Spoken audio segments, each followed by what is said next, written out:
Somewhere in this world, there is a man who sits by a window facing a horizon he no longer wishes to cross. I watched him for 3 days before he spoke. He sat in a reclaimed oak chair, hands resting perfectly still on his knees, beside an ornate silver inkwell etched with vines strangling a tower. It had been bone dry for 20 years. He didn't look like a man who had lost everything. He looked like a man who had gained everything and discovered too late. He had nowhere to put it. I arrived not as a friend, but as a witness. He asked no questions, only gestured to a wooden stool and returned to the window. The silence between us was heavy, like air before a storm that refuses to break. Some people go quiet not because they have nothing to say, but because they are tired of hearing their own lies. The house was cold despite fine silks draped over the furniture. His suit was flawless. The stone walls were bare. No photographs, no trophies, no trace of the empire he built. He stared for hours at the dry inkwell, fingers hovering over its lid, never touching it. He wasn't mourning a person or his youth, he was mourning a victory that had turned into a prison. Perhaps the ladder he climbed leaned against the wrong wall, but worse, he had pulled it up behind him. If something in that feels familiar, don't rush past it. As the sun dipped low, he whispered that the most expensive things in life are the ones that remind you how poor you really are. He wasn't bitter, he was terrified, terrified that the world he left behind was doing just fine without him, that success had not made him indispensable but invisible. Each morning he polished the inkwell with ritual devotion and quiet resentment, placing it exactly 3 inches from the table's edge. A man who once redesigned industries now measured his world in inches of dust. I felt discomfort, not pity.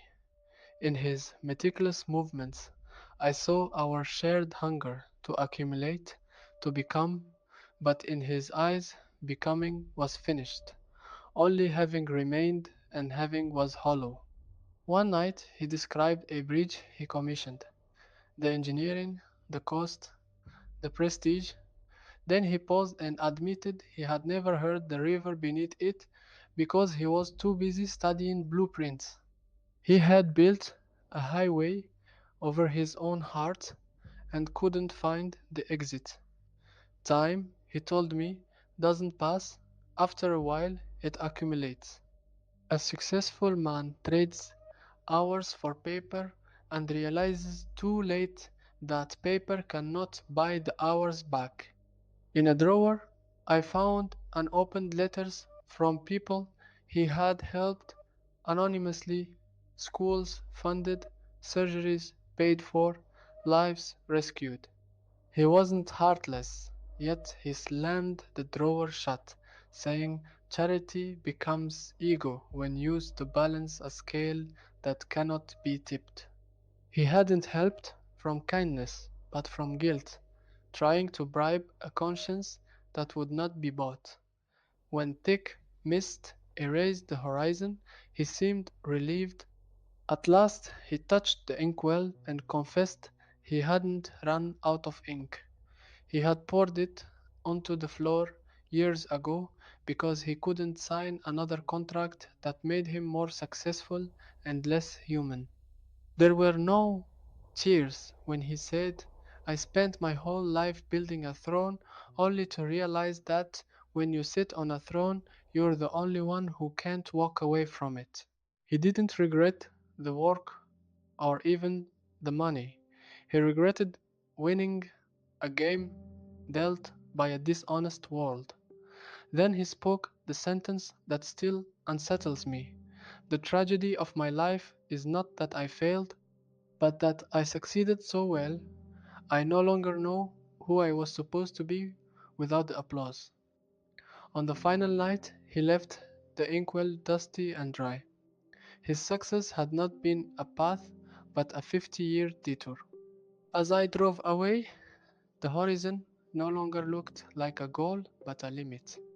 It's easy to mistake a crowded life for a full one, to build bridges we never stand beneath, to carve our names into monuments and forget the heart inside them. He gave no advice. He simply let me watch his life, like a cautionary map. Somewhere in this world, he still sits beside that silver inkwell, a reminder that you can win everything and still lose yourself.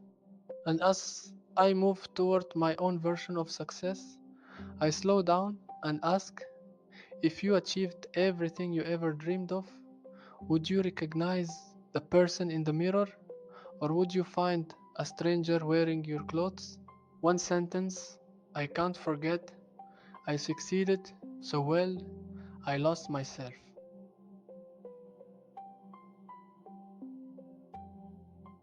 Somewhere in this world, there are more stories like this. If you're still listening,